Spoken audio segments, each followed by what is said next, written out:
At first glance, Tokyo looks utterly perfect. Streets spotlessly clean, trains running right on the dot, and that quiet, orderly hush hanging in the air.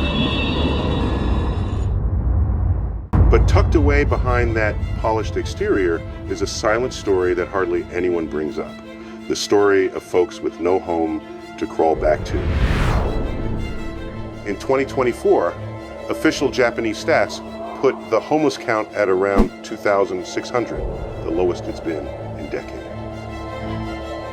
Still, plenty of researchers reckon the true tally could be 3 or 4 times that if you factor in the hidden homeless, people crashing in round-the-clock internet cafes, hunkered down in their cars, or bouncing from one buddy's couch to the next.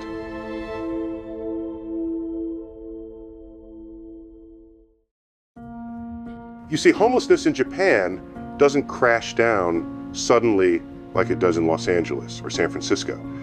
It's subtle, almost invisible. In the US, you can drive through Skid Row or Kensington and see homelessness, the tents, the broken down RVs, the pain written plainly on people's faces. In contrast, in Japan, that suffering hides behind vending machines in quiet parks or in the constant hum of 24-hour cafes where people pretend to be customers just to have a warm seat. The difference isn't just in the numbers, it's in how each country chooses to look away. I once asked a Japanese friend, would you ever reach out for help if you lost everything? He gave a faint smile and said, that would bring shame on my whole family. In America, the fall is often visible, tragic but outspoken.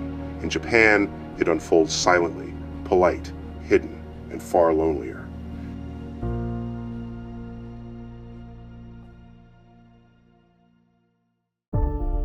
After the 90 seconds bubble burst, the so-called lost decade that wiped out jobs and dreams, homelessness surged to over 25,000 by 2003. Today, with 90% of these folks being middle-aged men, averaging 60 years old, and over a third past 70, it's a stark reminder of how the grind chews up the resilient and spits out the forgotten. Surprisingly, about 40% of them even claim a quiet contentment with their lot, scavenging cans by day and stargazing in solitude by night. And what if that success story of slashing numbers by nearly 90% over 2 decades is just a polite veil over deeper failures, ageism in hiring, sky-high rents demanding 3 months deposit up front, and a cultural hush that shames folks into hiding their pain?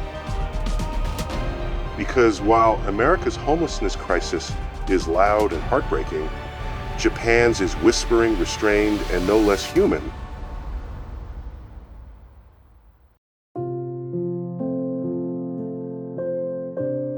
But tell me, how can a nation so rich in compassion let so many folks quietly slip into oblivion? And how much of this hush comes from cultural pride, and how much from straight-up denial? This piece will dive deep into the stark reality and the shadowy layers behind that 2,500 homeless people number in Japan, helping you grasp why a wealthy, spotless land hailed for its order still leaves souls scraping by on the edges. Stick with me, not just to read, but to truly see, to listen, and to rethink how a civilized society stares down its own loneliness and poverty. This article is put together for the sake of analysis, reflection, education, with no intent to bash or offend any individual, organization, or nation.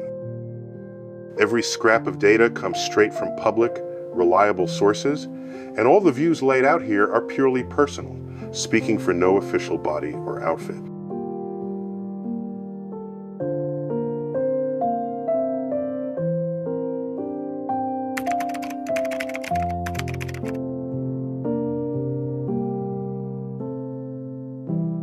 To be honest, Japan isn't like the image most folks have in mind when it comes to the homeless. We're used to those spotless streets, those punctual trains, and that quiet order in Tokyo. Yet, tucked behind all that discipline is a truth this country rarely talks about, folks quietly slipping through the cracks of the system. The number of rough sleepers in Japan is at a record low, but the real picture's a whole lot more tangled. The January 2025 survey from the Ministry of Health, Labor and Welfare, MHLW, clocks in at 2,591 homeless people nationwide. Osaka bears the heaviest burden with 763, Tokyo right on its heels with 565, and Kanagawa logging 366. Meanwhile, 9 rural prefectures report zilch, as if the problem just evaporates beyond the urban hustle. And where do they hole up? 25% in those sprawling city parks. Another 24% along the curbsides like forgotten sentinels. 22% by the riverbanks, where the water's gentle murmur might drown out the loneliness. Train stations only claim 6%. Have you ever paused to wonder why so few spots in the countryside? Is it because folks there lean harder on family ties, or does the isolation just swallow the whole story whole?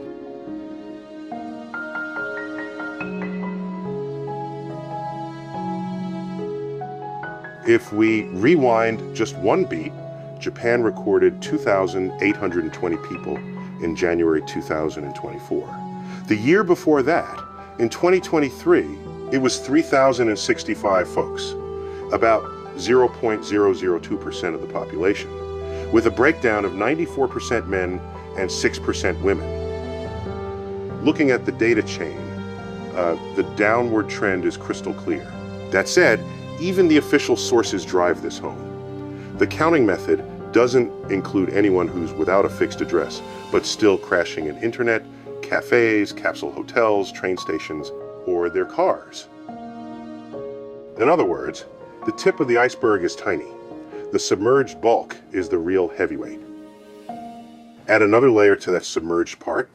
Net cafe refugees, those who rent a cramped booth overnight at manga or internet cafes, shower up, charge their phones, and slip out at dawn.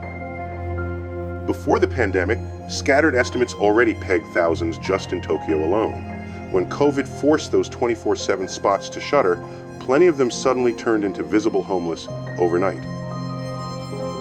So, what's the lesson here if your shelter hinges on a business staying open around the clock?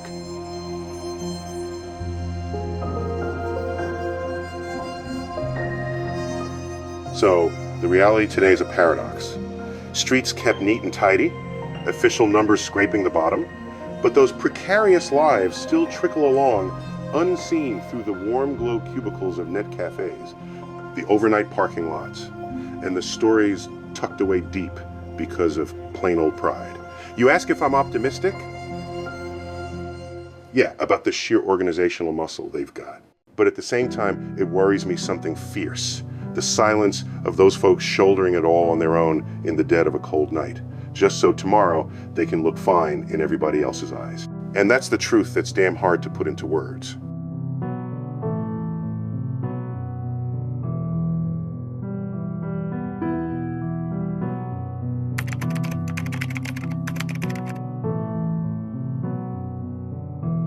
There's a quiet kind of tragedy unfolding behind Japan's gleaming walls of order.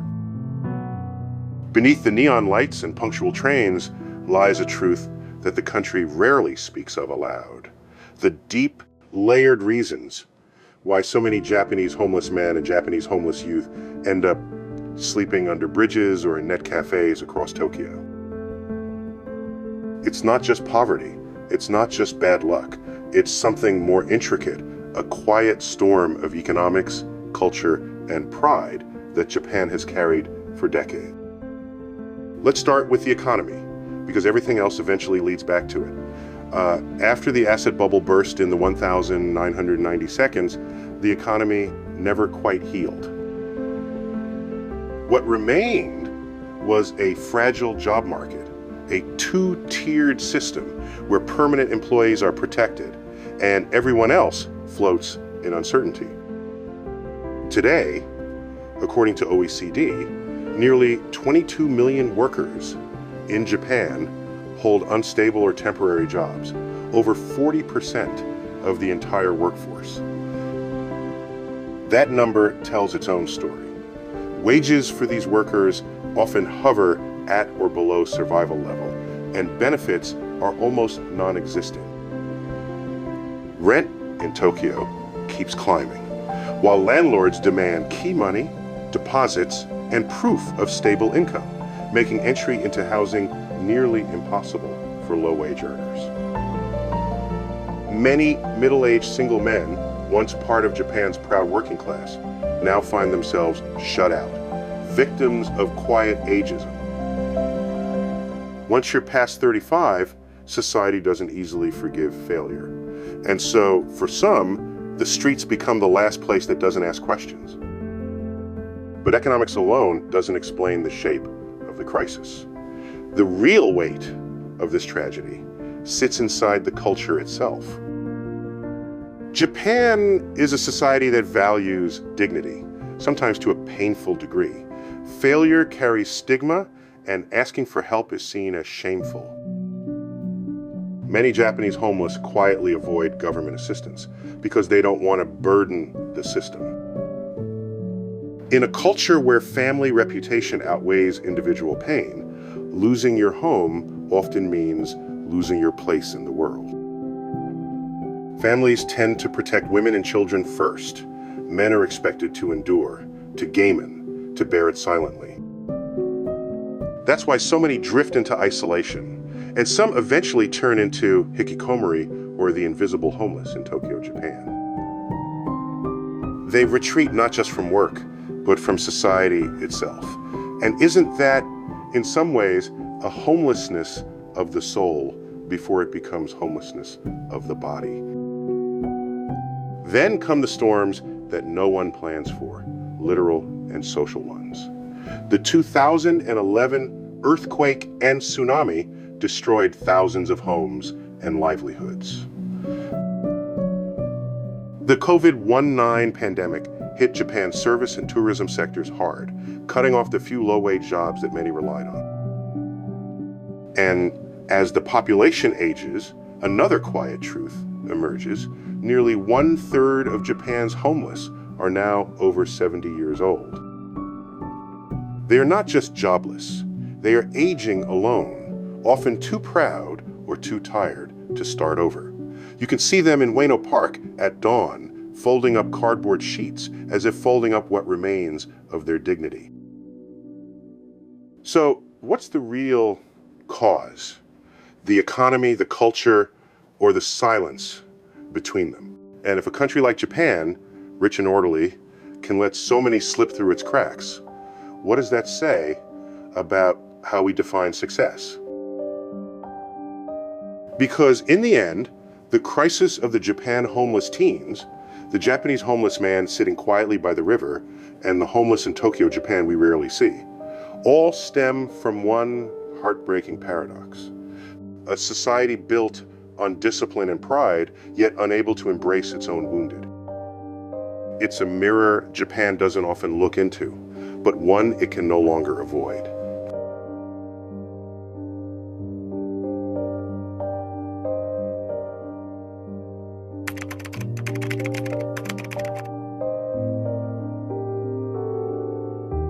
There's a quiet shift happening across Japan, a new kind of homelessness that doesn't always sleep under bridges or on cardboard mats. It's hidden behind glowing screens, in cramped cubicles or inside parked cars on the edge of town. They call it digital homelessness, but to me it feels more like invisible survival. Walk through Tokyo's Shinjuku at midnight, and you'll find what the media calls the Japan homeless internet cafe crowd. Men and women renting tiny cubicles by the hour, scrolling through job listings or just trying to rest under fluorescent lights. They're not counted in official surveys because they have a roof, but what kind of home charges by the hour? How long can someone live like that before the loneliness becomes heavier than the rent? Then there are the Japanese homeless, living in car, people sleeping in parking lots after losing jobs or facing eviction. They keep their belongings neatly stacked in the back seat, washing up at public restrooms before work. Some still have steady employment, yet they can't afford deposits or find a Japan cheap house in cities where even affordable means out of reach. That's the strange paradox of modern Japan. Working citizens who look fine by day, but have nowhere real to return at night. And yes, technology tries to offer answers with startups like Smart Property Japan, promising micro-apartments and flexible contracts. But behind the marketing gloss, many of these solutions cost more than what a struggling worker can pay. The line between temporary and permanent has blurred so much that people now drift between digital addresses instead of real ones. So, what do we call it when someone has Wi-Fi but no home? When a person rents a cubicle and still feels unseen? Maybe the face of homeless life in Japan isn't what we think it is. It's not just the man with a blanket under a bridge, it's the woman sleeping upright in an internet booth, the delivery driver who naps in his van, the elderly man checking job apps on a public phone. In the end, homelessness here isn't disappearing, it is just evolving, hiding behind clean facades and silent screens. And maybe that's the hardest kind to see, because it looks almost normal.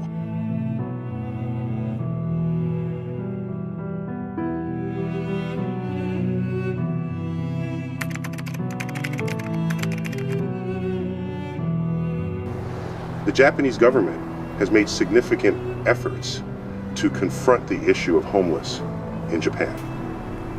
Since 2002, the Act on Support for Independence of the Homeless has guaranteed the right to livelihood protection, basic assistance covering housing, health care, and food. Since then, annual surveys conducted by the Ministry of Health, Labor, and Welfare have provided the foundation for national policy, shaping how Japan understands and responds to the growing Japan homeless problem.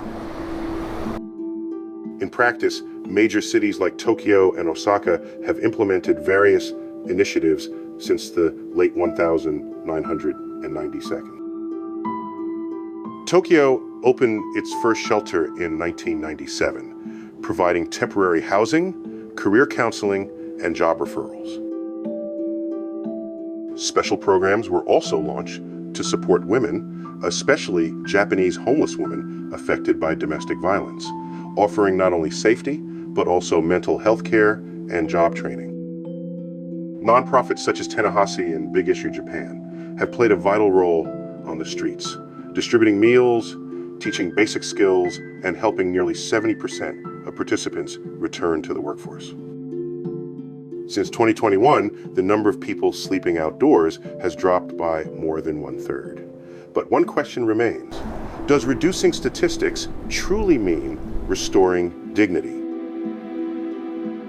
On the international front, Japan has partnered with UNICEF to support homeless children and experimented with the Japan small house model in Osaka. Small, affordable social homes for older residents seeking a final place of comfort. The SilverNet program further connects elderly homeless individuals with communities through digital tools and volunteer networks, proving that compassion doesn't have to be grand, just genuine. Still, many argue these efforts shine brightest in urban centers, while rural regions remain largely unseen. So, is Japan's empathy bounded by the glow of its own city lights?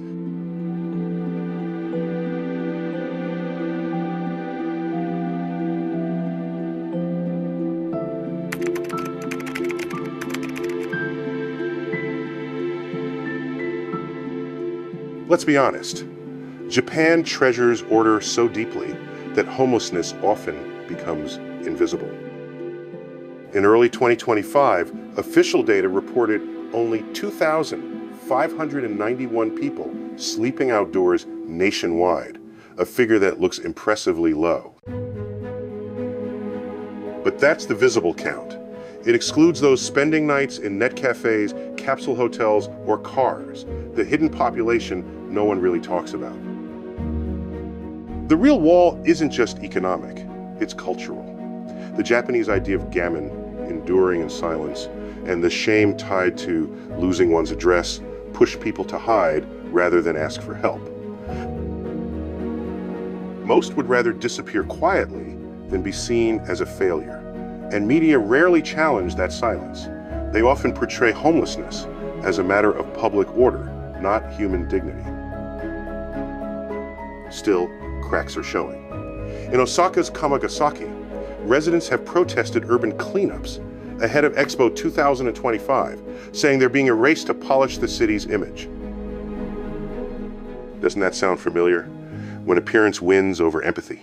And here's another question. How many more invisible lives are quietly falling through the cracks, uncounted, but not unreal?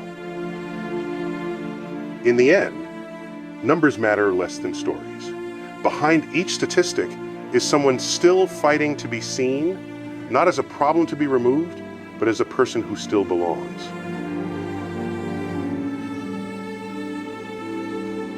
Conclusion. It's hard to talk about homelessness in Japan without feeling a quiet ache. The numbers may sound small, just around 2,600 people sleeping outdoors in 2025, according to the Ministry of Health, Labor, and Welfare. But numbers have a way of hiding pain. Behind every statistic is someone's father, someone's daughter, someone who once believed they belonged in a country built on discipline and dignity. Yet here they are, drifting between internet cafes, car seats, and 24-hour convenience stores, invisible to the rest of us. And still, Japan calls itself a model of order. But order at what cost? When neat sidewalks matter more than broken hearts? When silence replaces empathy? Are we truly progressing? Or just learning how to look away more elegantly? Some will argue, at least Japan has one of the lowest homelessness rates in the world. Maybe so. But if thousands more live without security, sleeping in net cafes or cheap cubicles, isn't that just another kind of homelessness? Hidden, unspoken, but real all the same. Honestly, I wonder sometimes how many people walk past a man in Ueno Park and think he failed instead of what failed him? Because that one question changes everything.